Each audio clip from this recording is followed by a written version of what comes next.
I'm built to win. Apply myself, I filled it in. No time for the doubt, they counting me out, I'm getting it in, yeah. No time for no loss, I'm paying the cost, I'm in it to win, yeah. Refuse, mine it can't be diffused. If you ain't thinking the same, then we playing by different rules.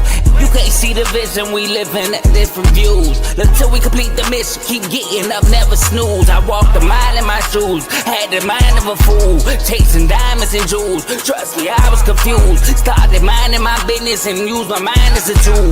Ended up finding my purpose and found the time to get to it. They told me I couldn't do it, they told me I couldn't make it. They sold it, could never break it. That's sadly mistaken. I need a piece of the pie, I want it so bad I can taste it. They told me like Toby, keep on running toes, they gon' take them. Refuse to lose, built to win. Apply myself, I filled it in. No time for the doubt, they counting me out, I'm getting it in, yeah. No time for no loss, I pay for the cost, I'm winning to win, yeah. Refuse to lose, I'm built to win. Apply myself, I filled it in. No time for the doubt, they counting me out, I'm getting it in, yeah. No time for no loss, I'm paying the cost, I'm in it to win, yeah. Refuse. Welcome back to PTC. I'm your gracious host, Carl, and I'm back with another episode. Back off vacation, ready to get to it. We're going to be reviewing my preview of the Big 12. Now, it's going to start off rocky. I might have to do a lot of apologizing to teams, and I will say this. Utah was contingent. My Utah prediction was contingent on Cam Rising being healthy. He was not healthy. So, please, I know y'all going to kill me for what I had Utah being. Again, that was contingent on Cam Rising being healthy, and he was not. So, boom. But before I get into that, I do want to say this too. Because I don't have a Big 12 college shirt, no college paraphernalia of any Big 12 school, Jackson State was coached by Rich Rodriguez. Rich Rodriguez just accepted the West Virginia job. So, hey, this is going to fit the Big 12. Just imagine this one is a Rich Rod shirt. But before I do that, I got to also announce the shows on the network. We have the main show featuring Joe, Tomo, and Dave. They go live every Tuesday and Friday from 7 o'clock to about 8:30-ish. We went live earlier today. Make sure you check that out. We have Unfazed featuring AJ and Joe every Tuesday. Well, I can't even say every Tuesday right now. They've been going with the flow of the finals, so they might go back to every Tuesday once the finals is over this Sunday. But normally every Tuesday, 9 o'clock Eastern, 8 o'clock Central, for my guys in Central Time Zone. Shout out my boy AJ. Next, we have BWT, Baseball with Teddy. If all your baseball needs, my Tigers took a L 14-8 to the Rays today. Sucks. Still got a chance to win the series. Still number one team in baseball. But, man, I would love to start off a series 1-0. But we move on to tomorrow. Before your baseball needs, BWT. We have FFC, Fantasy Football with Coach Coombs. Fantasy football is around the corner. Training camp, some of them start in less than a month. So make sure y'all tune into FFC. We have Dave's Doghouse, highlights and lowlights of sport. So make sure y'all tune into that. We have Real Ballers Only, RBO. He should be coming out with something when the finals is over. Make sure y'all tune into that. And then the draft is also around the corner. The draft is, I believe, next week, next Thursday. So make sure y'all tune in to RBO. We have In the Red Corner featuring Ty, Ricky, and Tomo. Boxing show for all your boxing needs. I know Lamont Roach and Javante Davis is coming up soon. I think that's in August. So make sure y'all tune into In the Red Corner. And I believe that's all the shows we have on the network. Yes, that is. So please like, comment, share, subscribe to the shows on the network. Please.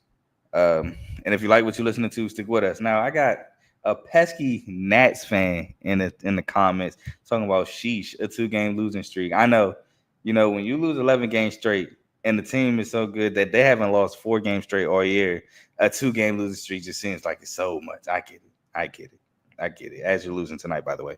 I need y'all tonight to win, but I don't expect y'all to beat the Dodgers. And secondly, says we need Scary Terry signed before training camp.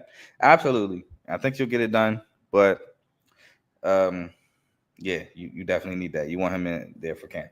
But let's hop into it. We're going to start. So this year or this past season, I normally do the state schools second, but I actually did them first. So we're just going to stick to how I did it. We're going to start with Arizona State. Arizona State, coming off of a 3-9, 2-7 season. I predicted Arizona State to do the same exact thing. I had them going 3-9, 2-7, 3-9, 1-8 actually. So sorry, Arizona State fans. I apologize for my terrible preview. Arizona State actually went 10-2, 7-2, and won the Big 12 championship. Under Kenny Dillingham, led by quarterback Sam Levitt, who transferred from Michigan State to Arizona State. It sucks to. I don't want to say it sucks. I'm happy for the guy. Don't get me wrong, and I root for guys that leave MSU, especially the way Sam Levitt was done. He was done dirty. When we had Noah Kim and I can't even think of other quarterback we had. He went to Coastal. No, he went to ECU. Caden Hauser. When those two were like the guys finding out, we didn't even give Sam Levitt a chance. So, of course, with Jonathan Smith, Coach Smith came, it was only right he left. Like, it was obvious. Like, he wasn't getting a fair shot, and he got a Big 12 championship out of it. So, shout out to him and a college football playoff appearance. So, shout out to him. Also, Arizona State did go on to lose the college football playoffs quarterfinal game to Texas in a double overtime game, 39-31. They fought back at first. It looked like Texas was going to run away with it. But then Cam Scatterbo and the guys fought back, made it a game, and it became a really good game at the end. But Texas was able to squeeze it out in double overtime. Shout out Cam Scatterbo. If it wasn't for the stellar play of Shedeur Sanders and Travis Hunter, I think he could have won Big 12 Player of the Year. But those two guys were just incredible. With spoiler alert for my Big 12 wrap up. But let's get into it. So, Arizona State. Also, they did lose Jordan Tyson later in the year, and I think that really hurt Arizona State because he was like their only threat. I mean, I like Xavier Guillory, don't get me wrong, but it was their offense was Jordan Tyson or bust when it comes into the receiving game. Cam Scatterbo helped in the receiving game as well, but Jordan Tyson was like the only receiver to crack 1,000 yards. He's had such a great year, and he was such a big impact for the Arizona State offense, and to lose him was pretty bad. But now let's get into the schedule. I just had to give a shout out to Jordan Tyson. Wyoming, I had them beating Wyoming. They won. I had them losing to Mississippi State. They actually won 30-23. Had them beating Texas State. They won. I had them losing to Texas Tech. They lost. I had them losing to Kansas. They won 35-31. Had them losing to Utah. They won 27-19. I had them losing to Cincy. They lost. I had them losing to Oklahoma State, which they won 42-21. Had them losing to UCF. They lost. They won, 35-31. Had them losing to Kansas State. They won 24-14. I had them beating BYU. They won, and I had them losing to Arizona, which they dominated 49-7. Again, going 10-2, 7-2. I got 5 games right, 7 games wrong. And again, they won the Big 12 and they lost in the CFP to Texas. So that was Arizona State. Shout out Coach Dillingham. Again, a great year for Arizona State. It's always great when you can bring back a championship. Let's get into some comments real quick. Joe said 11-2 tomato. I am confused. I ain't gonna lie, Joe. And then he said, shout out to Cam Scatterbo, almost single-handedly beat my Longhorns. Yeah, because they were missing Jordan Tyson. They're only really real receiver threat for real. I'm not gonna lie, but yeah, Cam Scatterbo, absolute dog. He was an absolute dog the year prior too, but again, they were 3-9, so he didn't really get much coverage. He didn't really get much media attention, but he was like that too, coming in from Sacramento State. We're gonna move on to a team that I was disappointed in. We're gonna move on to the Arizona Wildcats. Arizona was taken over by Coach Brett Brennan, coming over from San Jose State. They were 9-3, 7-2 with Coach Jed Fish, who left and took the Washington job. So I had Arizona going 10-2, 7-2. Thought they'd be able to pick up where they left off, bring it back for Fighter and T-Mac. Unfortunately, the defense was horrendous for Arizona. Only really good player I really liked for on that defense was Gunnar Maldonado. I can't remember the linebacker. I think Jacob Manu. Was it Manu? Might have been Manu. But anyway, defense was horrendous for Arizona. T-Mac, again, was like their main and only receiving threat. Craig Luminous Montana kind of disappointed me this year. He didn't take the step I thought he would. And it showed that Jacob Cowan going to the league hurt because he was like the guy in step with T-Mac. So they didn't have that guy at Arizona with T-Mac. So I think Arizona suffered with that as well. Arizona is again going 4-8, 2-7. It was just all bad, to be honest. So I had them beating New Mexico, which they won. I had them beating Northern Arizona, which they won. I had them beating Kansas State. They lost 31-7. I remember that game. Could not get a stop. Could not contain Avery Johnson. And offense just could not, but beyond T-Mac, get anything going. I had them losing to Utah. They won 23-10. I had them beating Texas Tech. They lost 28-22. I had them beating BYU. They lost 41-19. I had them beating Colorado. They lost 34-7. I had them beating West Virginia. They lost 31-26. I had them losing to UCF. They lost. I had them beating Houston. They won. I had them beating TCU. They lost 49-28. I had them beating Arizona State again. They lost 49-7. Just an all bad year for Arizona. Now, what I will say is this: 4-8, 2-7. It's kind of like a regular year for Arizona football. Last year was like an outlier. The 9-3 year, 7-2.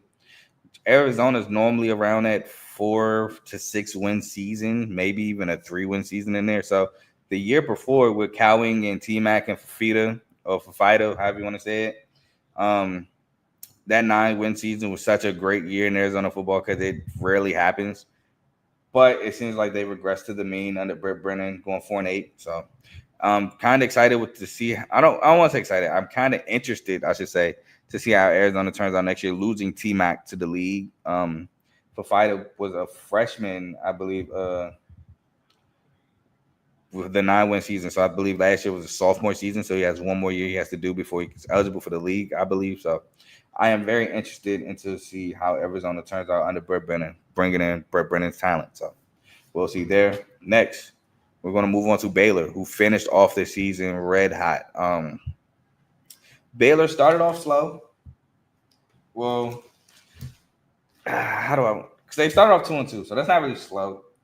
Well, actually, they started off 2-4. So yeah, we'll go slow. They started off slow. That's what I thought. Started off 2-4, but they finished the season red hot, winning their last. They won their last 1, 2. I think they won their last 7 games. 1, 2, 3, 4, 5, 6. They won their last 6. Excuse me. They won their last 6 to become bowl eligible. Now the bowl game they didn't win, but I'm not counting that because we're only doing the regular season. But yeah, they started off slow, 2-4, won their last 6 to go 8-4, 6-3. Now I had Baylor going 6-6, 4-5, so not too far off there. I had them being bowl eligible, and a lot of that, I think Baylor offensively just got hot. They got hot. I can't remember the running back name they ended up going to a lot. I think it was Dominic Richardson. I'm not sure. But they ended up going to the run game a lot, played pretty solid defense, and again, found a way to win 6 straight. So I had them beating Charleston State, which they won. I had them losing to Utah. They lost. This was actually the game Cam Rising got hurt in, and they started to come back, but Utah was able to hold off and win. I had them beating Air Force. They won. I had them losing to Colorado. They lost. I had them beating BYU. They lost 34-28. I had them losing to Iowa State. They lost. I had them beating Texas Tech. They won. I had them losing to Oklahoma State. They won 38-28. I had them beating TCU. They won. I had them beating West Virginia. They won. I had them losing to Houston. They won 20-10, which that game was very low scoring. And I was actually surprised because Houston defense was like hit or miss. I don't even say hit or miss. It was like decent or miss. Like their defense wasn't that great, but Baylor was so hot offensively, I thought they would run it up. And then I had them losing to Kansas, which they won 45-17, which Kansas defensively this year surprised me. Surprisingly, they gave up a lot of points. And this Baylor game, they was just giving up touchdown after touchdown this game. So that game surprised me. But again, they finished 8-4, 6-3. They did lose the Texas Bowl to LSU, which was a good team led by Garrett Nussmeier, 44-31. I got 8 games right, 4 games wrong. But ultimately, this was a great season for Baylor. Way to turn the season around. Again, starting off 2-4 to win the last 6 was very good. I'm interested to see how they do next year. Baylor's always a team that they could be in the mix in the Big 12. They're normally really solid defensively and have really good receivers. So they can have a quarterback that's like really accurate and can run a college offense. Baylor could be one of those teams that can be scary. So I'm interested to see when I do my preview what Baylor roster is looking like and everything like that. Because, yeah, Baylor They have a tendency at times to be in the mix for the conference. So we'll see how that works out. Next, we'll move on to BYU and a team that surprised me last year.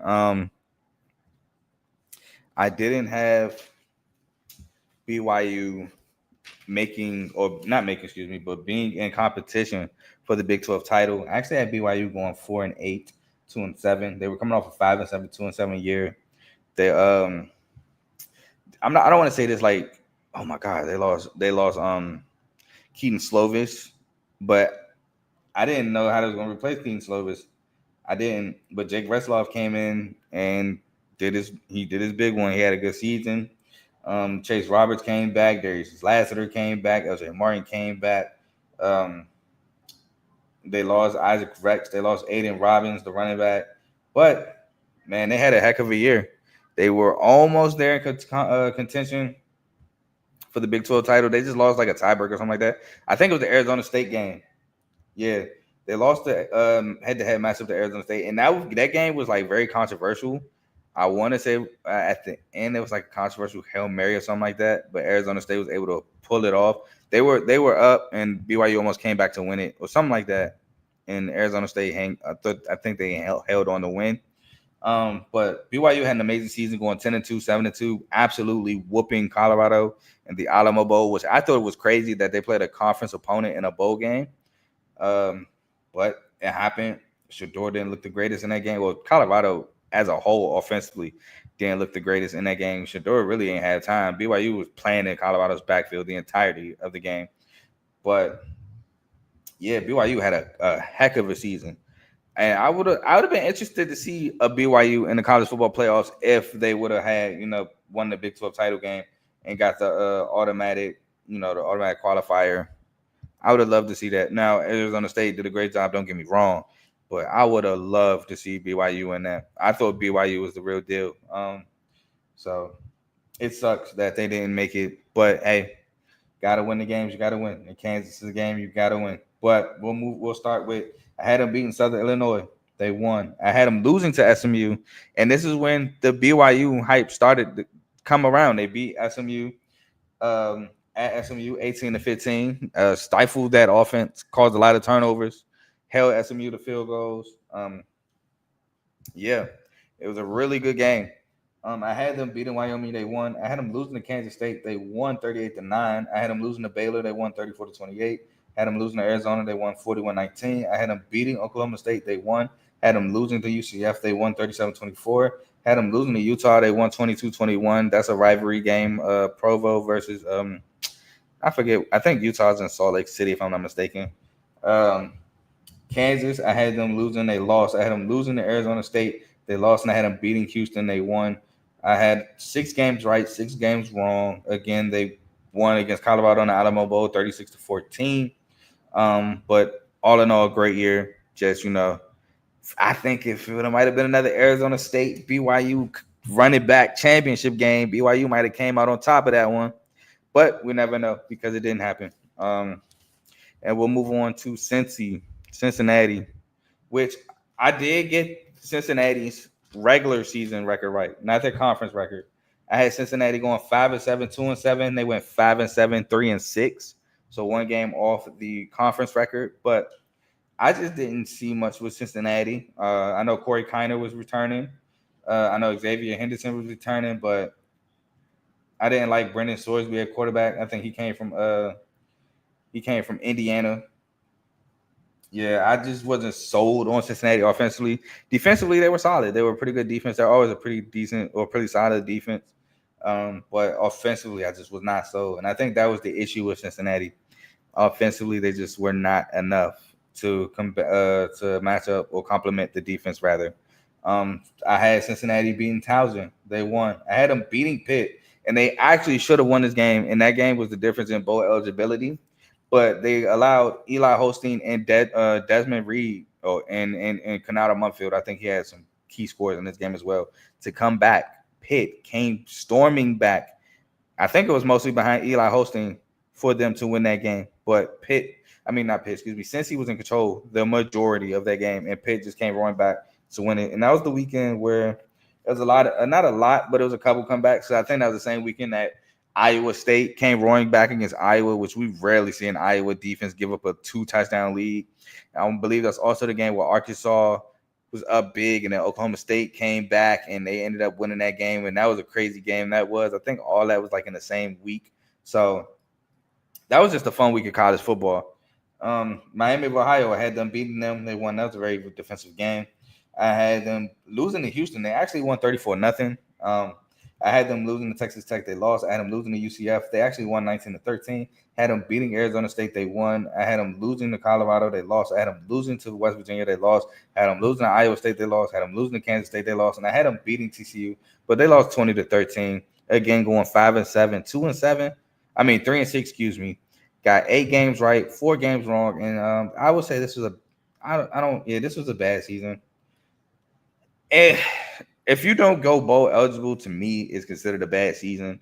And since he was like one of the top teams in the American League, so for them to go another season under 500 in the Big 12 is bad in my opinion, because they moved up to Power 5 play, to a Power 5 or now Power 4 until the Pac-12 is restored.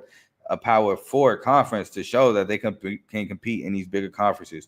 And the past 2 years, they've actually showed the opposite. Now, granted, it's not the same players, but they've wanted to show that they can compete by reloading the talent, and they just have not been able to do such. So Cincinnati, they're still looking to build up a program to compete in the Big 12, to become at least 500 or better, because, again, that has yet to happen in the Big 12. But we'll move on to Colorado, a team that did improve, went from one of the worst, quote unquote, and this is not my quote when I say this, one of, if not the worst roster in the Power 5 in college football. Excuse me. No, let me not misquote you, media members. A lot of your media members, when Deion's first year in Colorado, they said he had the worst roster in college football. They said he couldn't win more than 3-4 games. He did that. They won 4-8, 1-8. Then they still try to go on Coach Prime. Oh, well, he only won 4 games. Like, they just moved the goalposts. You just said he had the worst roster in college football. He ain't had the worst record. He won 4 games. He beat TCU. He beat Nebraska. TCU's not really a heralded program, but Nebraska is. Now, Nebraska was on the downside, but hey, it's Nebraska. Yeah, Nebraska going against the worst roster in college football. Nobody gave Deion credit for winning 4 games with the worst record in roster in college football. I had Colorado going 7-5, 5-4. They even surpassed my expectations. They went 9-3, 7-2, and had a shot at the Big 12 championship game. But again, Kansas ruins another team's hopes at a Big 12 title. Kansas beat BYU. Kansas beat Colorado. And I should have known Kansas was going to beat Colorado, because Kansas relies a lot on the run game of Devin Neal. He's an elite running back. And what kills Colorado's defense? An elite running back. DJ Giddens did it. Devin Neal did it. An elite running back was Colorado's kryptonite all season. Cannot stop a run game. So the Kansas game, I believe that was at Kansas City Field too, the Chiefs Field. That game destroyed their chance of playing for a Big 12 title game. But let's get into it. So first of all, shout out to the guys at Colorado. Shout out Shador. Shout out Travis, Shiloh, Jimmy, Will Shepard, LeJontay Wester. Jordan Seaton looks like he's been in the weight room. I just seen a video of him. He looks ready to go for the season. Shout out all those guys, man. Shout out Warren Sapp in that D-line. The defense was better, but they just cannot stop a run game. And the O-line needs to be better. But and shout out Preston Hodge from Liberty, one of my guys. So shout out to him as well. But Colorado had them beat North Dakota State. That was a good game. They won. I want to say North Dakota State won the FCS championship last year too. So it's not like they played some scrubs just because they played an FCS school. They lost to Nebraska. Got dominated. It was just the front four was too much.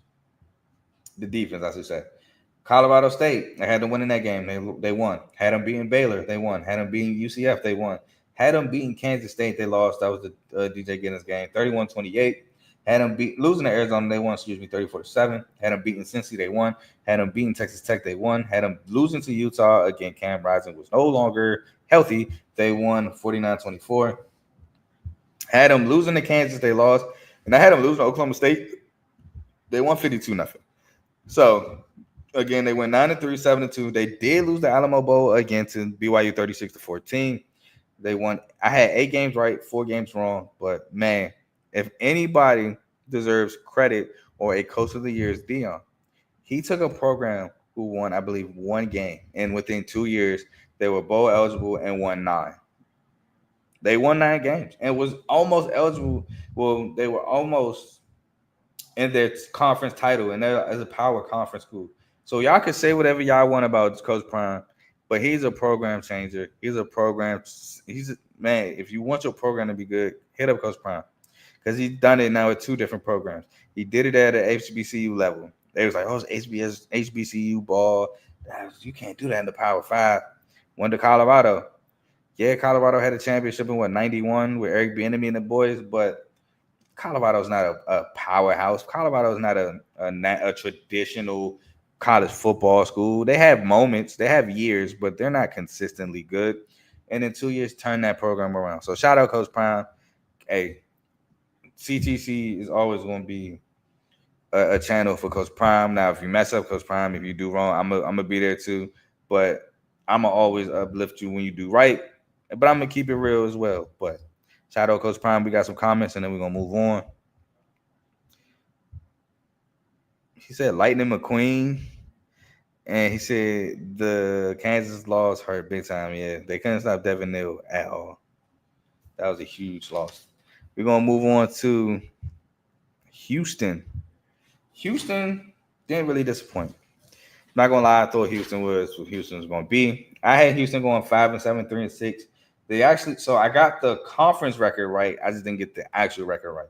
They actually went 4-8, 3-6. So 1 game off, like in terms of their record.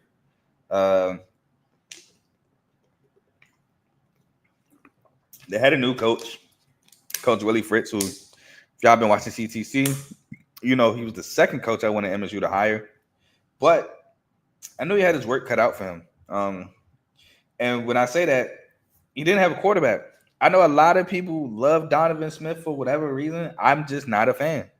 Wasn't a fan at Texas Tech. Wasn't a fan at Houston. He's a guy who can run. He has a strong arm, but a strong arm is nothing if you don't got ball placement. If you can't make good decisions. So I just wasn't a fan of Donovan Smith. And he did not have a good year. He actually got benched. Not benched. Yeah, he did. He got benched later on in the season for, I believe, was Zion Chris, if I'm not mistaken. But yeah, the quarterback position is just needs to be fixed for Houston. Houston needs to be fixed up front. Well, not up front, on offensively, period, to be completely honest with you. And I think Coach Willie Fritz will figure that out. Just his first year in the program, give him some time to get his guys in, build the program. I think Houston's going to be in good hands under Coach Fritz. But, yeah, not a really good first season, but it was what I expected. I actually had them beating UNLV to start the year, and they lost 27-7. Jalen Catalon, I believe the former Houston player, had he was a Arkansas safety, excuse me. He had 2 picks in that game. Donovan Smith at quarterback. But, yeah, turnovers hurt them in this game. Just everything. Offensively couldn't move the ball. UNLV dominated from start to finish. And this game was the difference in becoming well, no, it's not. Excuse me. Then I had them losing Oklahoma, which they lost, but they lost 16-12. They lost a very competitive game against Oklahoma. I had them beating Rice, they won. Had them beating Cincy, they lost 34-0. Had them losing to Iowa State, they lost. Had them beating TCU, they won. I had them losing to Kansas, they lost. I had them losing to Utah. They won 17-14. Had them losing to K-State. They won 24-18. I had them losing to Arizona. They lost. Had them beating Baylor. They lost 20-10. And I had them losing to BYU. They lost. So I got 7 games right, 5 games wrong. Got the conference record right. Did not get the regular season record right. But it is what it is. They're gonna fix some more stuff offensively, and we'll see what Coach Fitz does with Houston. We're gonna move on to Iowa State.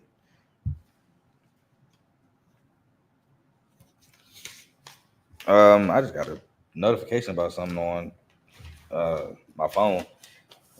I guess somebody's having a no-hitter right now. I didn't know about that, but Talk about Iowa State. Iowa State was coming off a 7-5, 6-3 year. That was the year. I believe that was the year with the whole gambling allegations with Hunter Deckers. Yeah, this was the year with Hunter Deckers and the gambling incident. I actually had a good year with Rocco Beck and Abu Sama. They were primed to have a really good season. I had them going 9-3, 7-2. So close. I got the conference record right again at 7-2, but they went 10-2, 7-2. So one game off of the actual record to have a perfect record of 7-2 and 10-2. But it is what it is. Another great season. They did make the Big 12 championship. They did lose, however, to Arizona State 45-19. But they did win the Pop-Tart Bowl against Miami, albeit Cam Ward only played the first half, 42-41. But Iowa State was kind of like I thought. I thought Rocco Beck was going to have a great year. He did. He had a really good year. Jaden Higgins and Jalen Noel, again, had good years, being the main two receiving threats for Rocco Beck. But the backfield wasn't what I thought. I thought Abu Sama would take over. And he kind of didn't. It was kind of like a running back committee of Iowa State. The offense really was really Jaden Higgins and Jalen Noel-esque with Rocco Bennett running and throwing the ball. But the defense was solid. I don't think the defense was as great as I look at Iowa State defenses to be. It was still good. Don't get me wrong. Matt Campbell's going to have a good defense every year, but I don't think it was like up to par with past Iowa State defenses. But let's get into it. So North Dakota, I had them beating North Dakota. They won. I had them losing to Iowa. Again, they came back, won, and overcame 2 touchdowns to win 20-19. I had them beating Arkansas State. They won. I had them beating Houston. They won. I had them beating Baylor. They won. I had them losing to West Virginia. They won 28-16. I had them beating UCF. They won. I had them beating Texas Tech. They actually lost 23-22. And I believe that was the game Taj Brooks for Texas Tech scored the game-winning touchdown. So shout out to him. Kansas. I had them beating Kansas. They lost 45-36. I had them beating Cincy. They won. I had them losing to Utah. They won 31-28. I had them beating K-State. Now, the Texas Tech game, in my opinion, that's a game they should have won. But for some reason, Iowa State just kept making mistakes. And then when they took the lead, they couldn't get a stop to win it. So that game, we just seemed like whatever Iowa State, they just couldn't do it. And I want to say that was Iowa State's first loss of the season. Yeah, they were undefeated at the time. They were coming in hot. They were at home. And it was just one of the games where it just seemed like they were destined to get their first loss. I don't want to say it was strictly on Iowa State because Texas Tech did make plays. I want to say Josh Kelly went absolutely insane in that game, as well as Taj Brooks just looked like he was untackleable. But Iowa State did make some mistakes in that game, as well as those players having good games. So, but Iowa State, like I said, making the Big 12 championship. I thought Matt Campbell was going to bring it home, especially I think Jordan Tyson either got hurt in this game or wasn't available for this game. But Arizona State stepped up big defensively, and Iowa State cannot get it done. But they do bring home a bowl win. So that's, if any consolation, is a consolation prize. Next, we'll move on to Kansas State. Kansas State was coming off an 8-4, 6-3 year. Now, they did return Jason Brown and DJ Giddens, who I was a huge fan of, and I thought he was going to have a great year. Offensively, they did lose Will Howard to Ohio State, but in comes freshman Avery Johnson. Well, I want to say Avery Johnson had a pretty good year with the lack of named receivers, we'll say, like the lack of receiver talent, I will say. His receivers weren't that crazy, but I think he did have a good year, and he did lose to security blanket and Benson to the Commanders. So good year for Kansas State. I had Kansas State going 8-4, 6-3. So I got their regular season record right. They went 8-4, 5-4. They did win the Rate Bowl against Rutgers 44-41. So good season, 9-win season altogether. Win a bowl game. It's a pretty good year for Kansas State, man. Pretty solid year for sure. I had them beating UT Martin. They won. I had them beating Tulane. They won. That was a good game with Darian Mensah and them guys. That was a good game.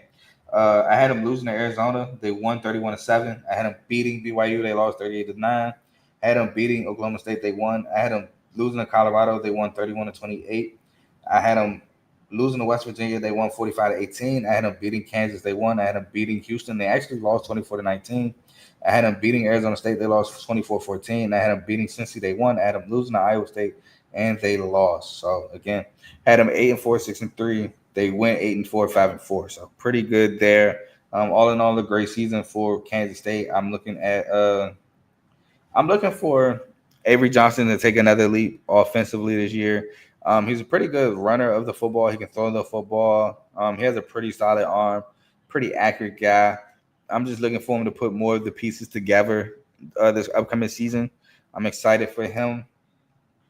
And yeah, and I want to see what this defense, if they can build a defense this year at K-State. So that'll remain to be seen. We'll move on to Kansas, who had a disappointing year, in my opinion. Coming off of another good year, they went 8-4, 5-4 last year. They brought a lot back. They brought back Jalen Daniels. They brought back Luke Grimm. They brought back Lawrence Arnold, I believe. Yeah, Lawrence Arnold, Quentin Skinner, Daniel Highshaw, Devin Neal. They brought all those pieces back offensively. They bring back Kobe Bryant. They bring back Melo Dotson. They bring back oh yeah, that's right. They did lose him. Never mind. But they brought back a lot. They brought back a lot, and I just was like, yeah, this is the year Kansas might mess around and make a Big 12 title. I had them going 10-2, 7-2. They didn't even go 500. They went 5-7, 4-8. No, 4-5. Excuse me. 5-7, 4-5. Just underwhelmed me. Right when I was a super supporter of Kansas, they underachieved, they underwhelmed, and I was hurt behind it. I really was, because I followed Kansas the last 3 years. Well, last year being the third, and they've gotten better every year. Starting with Jason Beam and Jalen Daniels and the guys, I was excited for them. Fun fact: I had some guy that I played football with when I was in high school. He was on the coaching staff of Kansas. He was like I think O-line or D-line coach. He played center my junior year for my high school team. So that's what really got me watching Kansas, to be completely honest. And they were fun to watch. But then last year, it went backwards. Also because they had Lance Leipold, and Lance Leipold is a really good coach. He turned around Buffalo. He had Buffalo like one of the better group of 5 schools, and so I really like Lance Leipold as a head coach. Just could not. I think a lot of it dealt with Jalen Daniels and his slow start. Jalen Daniels turned the ball over all willy-nilly. He turned the ball over against UNLV. He turned the ball over against Illinois. He just turned the ball over. So that's what hurt Kansas a lot. But we'll get into the season. I had them beating Lindenwood. They won. I had them beating Illinois again. Turned the ball over like crazy. I believe that was like Miles Scott. Huge game. They lost 23-17. I had them beating UNLV. They lost 23-20. I had them beating West Virginia. They lost 32-28. I had them beating TCU. They lost 38-27. I had them beating Arizona State. They lost 35-31. I had them beating Houston. They won. I had them losing to Kansas State. I had them losing to Iowa State. They actually won 45-36. I had them beating BYU. They won. I had them beating Colorado. They won. And I had them beating Baylor, which they lost 45-17. Again, 5-7, 4-5, not becoming bowl eligible. They were not bowl eligible. And I had 5 games right, 7 games wrong on the year for Kansas. So, yeah, a very disappointing season, in my opinion, for the Kansas Jayhawks. And they lose a lot. They lose. I believe they lost Jalen Daniels. He should be gone. Devin Neal's gone. Lawrence Arnold, Quentin Skinner, and Luke Grimm, I believe, are all gone. I know Kobe Bryant's gone. He's on the Falcons. Melo Dotson should be gone. They lose a lot. So it's interesting to see how Lance Leipold reloads with all the talent lost in Kansas. We're going to move on to the most disappointing year, in my opinion, the Oklahoma State Cowboys. Oklahoma State was coming off a 9-3, 7-2 Big 12 championship, where they lost actually to Texas. They lost to Texas, but they made the championship game nonetheless.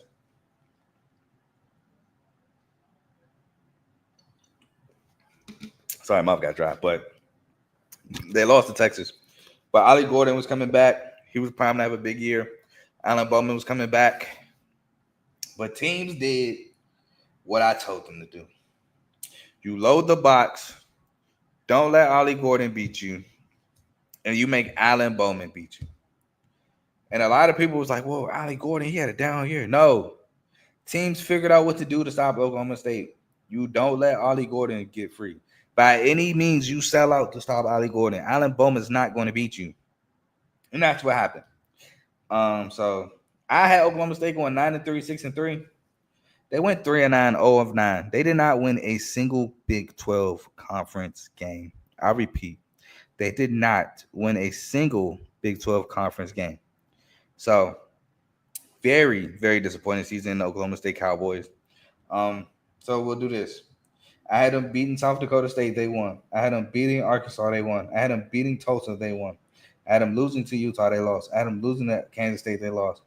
I had them beating West Virginia, they lost 38-14. I had them losing to BYU, they lost. I had them beating everybody else. I had them winning out the season. They lost out. Obviously, they didn't win a Big 12 championship, Big 12 game. So super disappointing season at Oklahoma State. Ollie Gordon is now gone. He should have left the year before. I understand his reasoning for coming back. He felt they just want to. I mean, they just lost the Big 12 title game, but Texas is now out of the Big 12. They're in the SEC. This is our year to right the wrong and win the Big 12. And the complete opposite happened. It sucks. It's life. And I know I'm pretty sure he probably won't say it, but I'll say it for him. If he had a chance to go back, he would definitely leave to the draft because he was like one of the top running backs coming out the year prior. And because of the bad year of Oklahoma State, it tanked his draft stock. But he's still a great player. So somebody's going to get a steal in Ollie Gordon because of this bad season of Oklahoma State. But, yeah, just a terrible season for the Cowboys. And we'll move on to the Horned Frogs, who has a quarterback I really like, and Josh Hoover. I really like Josh Hoover. I think Josh Hoover can be a really good quarterback. You got to cut down on the interceptions, which I believe he did this past season.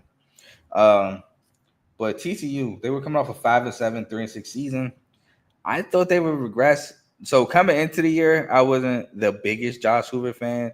I saw the potential, but I wasn't sold for real. So I wasn't sure. And he had a good season. He had a pretty good year. TCU Horned Frogs had a decent year. Now, I know they were cycling through running backs. That was like their Achilles heel of the offense. I thought I think his name, is it Cam Carter? I can't remember his name. But I do know this. Trey Sanders put himself in the doghouse super early. He was fumbling the ball, wasn't finding creases in the defense. He put himself in the doghouse early. It was to the point where they moved Savion Williams, who was doing really well at receiver. They moved him to the backfield. They put him in the backfield, and he actually got a groove in the backfield, to be honest with you. Jack Beck was doing his big one at receiver. I love Jack Beck as a receiver. J.P. Richardson is the guy that you get the ball in open space and let him cook. So the offense was super potent for TCU once they moved Savion Williams to running back. But yeah, for a while the Achilles heel was finding a running back. Also, they did get Eric McAllister from Boise State, so that was also a big pickup there. But TCU actually went 8-4, 6-3, and smoked Louisiana Lafayette in the New Mexico Bowl, 34-3.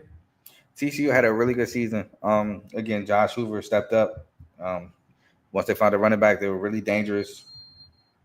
Winning their last 3 games, winning 4 of their last 5. They did lose to Baylor, but Baylor won their last 6 games, so they were just hot. But shout out to the Horned Frogs, had a really good season. I had them beating Stanford. They won, but man, did that game look ugly at first. It looked super ugly at first. Long Island University, I had them win and they won. I had them losing to UCF. They lost. I had them I had them losing to SMU and they lost. I had them losing to Kansas. They won 38-27. I had them losing to Houston. They lost. I had them losing to Utah. They actually won 13-7. I had them beating Texas Tech. They won. I had them losing to Baylor. They lost. I had them losing to Oklahoma State. They won 38-13. I had them losing to Arizona. They won 49-28. And I had them losing to Cincinnati. They won 20-13. I got 7 games right, 5 games wrong. Horned Frogs won a bowl game. And I would say this is a super solid season for TCU. If you're expecting TCU to consistently compete for natties, no, that was an outlier. That was an outlier team with 3 really good pieces in offense and a really solid defense led by Dang, I just confused him with Juju Brents. He won the not dope. He won the Jim Thorpe Award. Tomlinson. I can't remember his name, but Tomlinson. He was so good at cornerback, and then he went to the Rams, and I think he was solid, but I think he left for like non-football reasons. But yeah, it was so good. But solid season for the Horned Frogs, and we move on to the Red Raiders of Texas Tech, led by Baron Morton. Who he got hurt late in the year, but they were 66, 5-4, led by Taj Brooks. And I thought they would have another 6-6 season. I thought they would go 6-6, 3-6. Taj Brooks had a Taj Brooks season. Barry Morton played pretty solid. Josh Kelly was a huge pickup at receiver. I can't even remember the safety name. CJ Bakersfield. I liked him. A lot of people didn't like CJ Bakersfield, but I liked him at safety. But they actually went 8-4, 6-3. They got spanked. I know the score is 39-26 against Arkansas. They got spanked. They could not stop Arkansas. Arkansas was converting at will with Taylor Green at quarterback at will against Texas Tech. It looked like Texas Tech could not get any stops. So I would like to say they got dominated against Arkansas in that bowl game. But yeah, I had Texas Tech beating Abilene Christian. They won. Had them beating Washington State. They actually lost 37-16. Had them beating North Texas. They won. I had them beating Arizona State. They won. I had them beating Cincy. They won. Had them losing to Arizona. They won 28-22. Had them losing to Baylor. They lost. I had them losing to TCU. They lost. I had them losing to Iowa State. That was the game where they could not lose. They won 23-22. Had them losing to Colorado. They lost. I had them losing to Oklahoma State. They won 56-48. And I had them beating West Virginia to close it out, and they won to go 8-4, 6-3. I got 8 games right, 4 games wrong. Pretty good year for the Texas Tech Red Raiders. They do lose Taj Brooks, however, to the draft, so shout out to him. But interested to see what happens with Texas Tech next season, especially replacing the production of a Taj Brooks. We're going to move on to the UCF Golden Knights, who Gus Malzahn got fired after this season. It was pretty bad. I thought possibly with KJ Jefferson let me say this. I thought Gus Malzahn could revive KJ Jefferson's college career because it was dead in the water. And no, he could not. It remained dead in the water. And I should have known after watching the New Hampshire game. It was dead in the water. A terrible season for UCF. I had them going 8-4, 6-3. Again, thought that with RJ Harvey and KJ Jefferson, I thought just the quarterback options, fears. I thought the playbook was about to get very creative, and KJ Jefferson was going to have a really good year. And again, just did not happen. I thought he was going to use him like his John Rice Plumlee. Just didn't work out. They went 4-8, 2-7. Didn't even make a bowl game. Just very disappointing year for UCF, who comes in the Big 12, and they came in looking to compete, and they should, as they did compete under Gus Malzahn, but not this year. They won a New Hampshire game. I had to win it. I had them beating Sam Houston State. They won. I had them beating TCU. They won. I had them losing to Colorado. They lost. I had them losing to Florida. They lost. I had them beating Cincy. They lost 19-13. I had them losing to Iowa State. They lost. I had them beating BYU. They lost 37-24. I had them beating Arizona. They won. I had them beating Arizona State. They lost 35-31.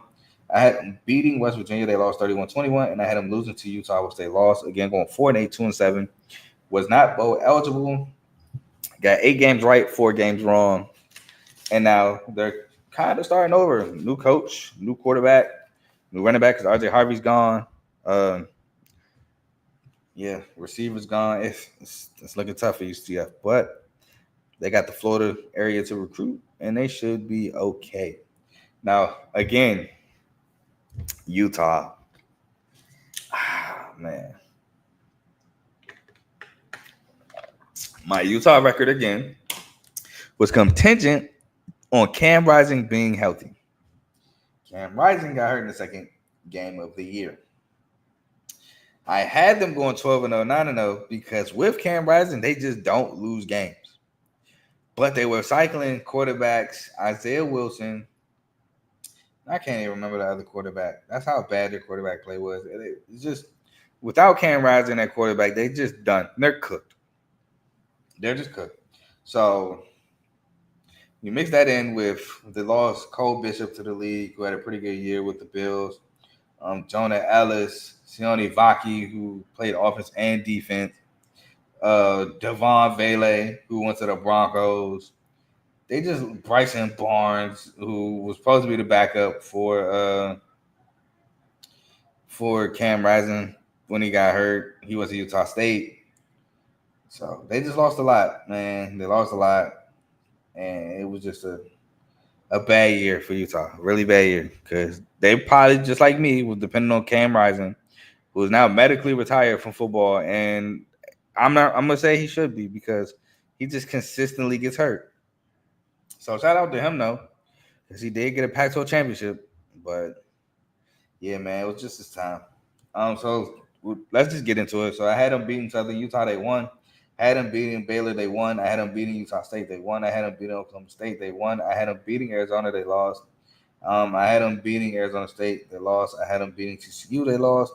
I had them beating Houston, they lost. I had them beating BYU, they lost. I had them beating Colorado, they lost. I had them beating Iowa State, they lost. Then I had them beating UCF, in which they won, going 5-7, 2-7, 5 games right, 7 games wrong. Again, man, just without Cam Rising, Utah was just a different team. So did not become bowl eligible.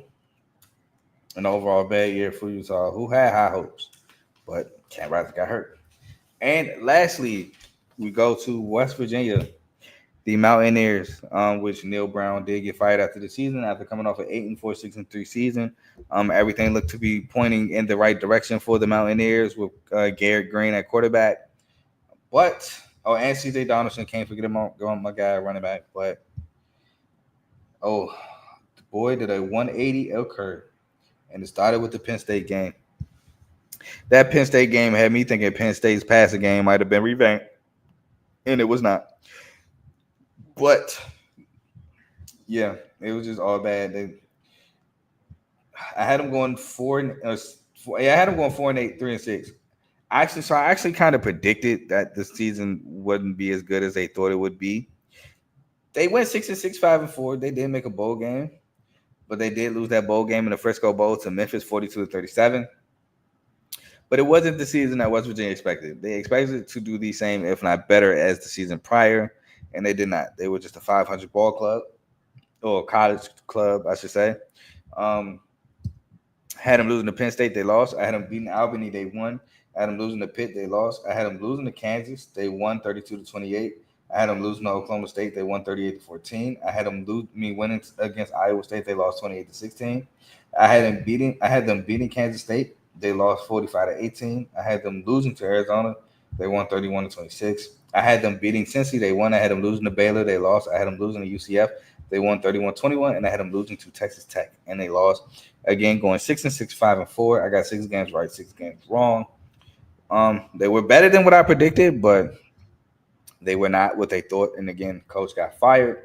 So now we'll see them move on. I believe Garrett Green is now gone. So we'll see what West Virginia looks like. So to wrap the Big 12, my standings were Utah 1, Iowa State 2, Arizona 3, Kansas 4, Kansas State 5, UCF 6, Oklahoma State 7, Colorado 8, Baylor 9, Texas Tech 10, Houston 11, West Virginia 12, BYU 13, Cincy 14, Arizona 15, and TCU 16.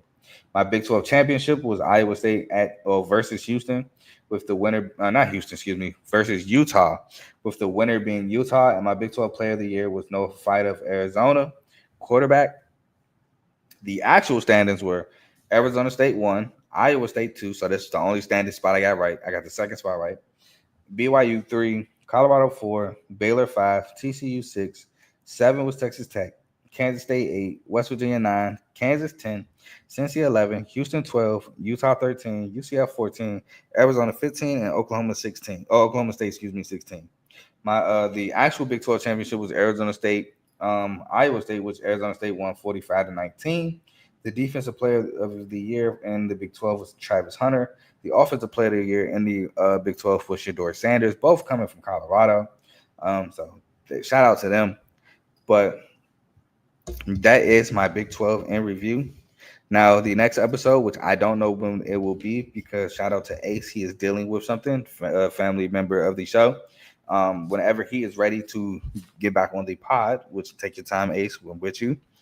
We will be here for the SEC review, and we will be here for the 10 teams that we told y'all to look out for review. So those 2 episodes will come. Just give us time. We'll give Ace time. He's going through something right now. I'm not going to say what it is specifically, but he knows that we're with him at CTC and the R2L Network. That's all I have for y'all tonight. Appreciate y'all for tuning in. I appreciate Joe for commenting, for sure. Please, if you're here, if you want to comment, you interact with the show, please do so. I read every comment. I respond to every comment that I can. Well, I respond to every comment, pretty much. I respond to it all. Oh, got another comment right here. Looking forward to the SEC vid. Nah, for real. I think the Big 12 might have been my worst conference. Now, I did in the Big 12 get some records, like either the conference record or the regular season record in general, right? But I didn't get a perfect season. I didn't get a perfect record. So I'm a little sad about that. But I'm actually interested in the SEC to see how I did too, to be honest, because I know I got Florida's regular season record right. And they was like, Florida had one of the hardest seasons ever. And for me to get that regular season record right or something like that right, I felt really good about myself. I know I want to say I predicted the SEC title game as well. Let me see if I can get that real quick. Let's see. Let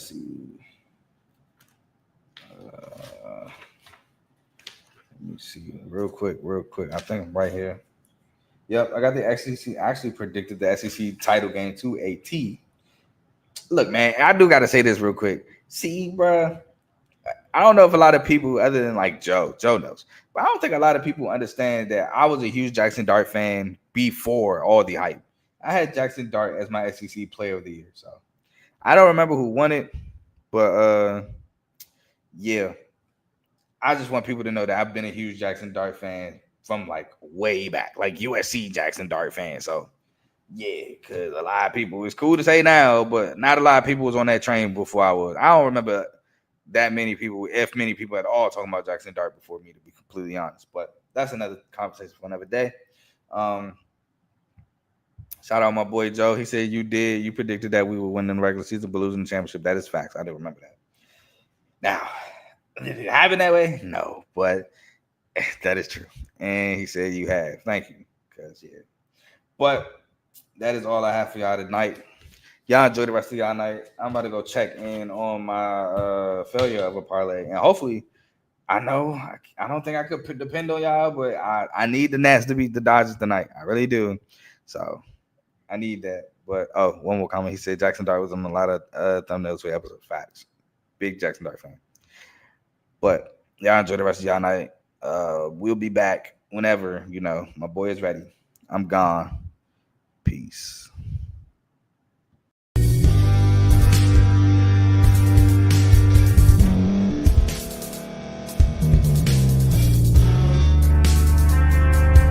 Thank you for staying to the end. If you're watching this on YouTube, please like this video, subscribe, and also hit that notification button so you can be notified next time we put out a video. If you're listening on any podcast platform, subscribe and hit that notification button, y'all, so you can be notified we put out another podcast audio. And last but not least, hit that share button. No matter what you're listening to or watching it, hit that share button and send it to somebody that you know that would love to watch this episode you just listened to. So once again, thank you for staying to the end, and we'll see y'all in the next episode.